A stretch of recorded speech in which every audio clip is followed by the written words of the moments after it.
In the fertile mountains of Nicaragua, thousands of small-scale producers grow and process top-quality artisanal coffee. They produce 3.7 million quintals of coffee a year, of which 90% is exported. The coffee producers want to further diversify sales abroad and find a way into the Chinese market. Hay, digamos, una ganancia mutua. ¿Por qué? Porque Nicaragua igual abre puertas al nuevo mercado con China por la confianza entre países, por la relación de años y por supuesto porque Nicaragua está ofertando un producto élite de alta calidad.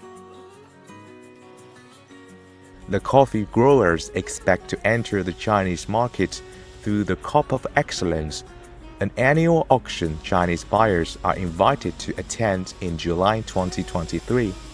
Although both parties have taken the first steps toward the exchange, producers still have to complete a rigorous certification process and meet the phytosanitary requirements.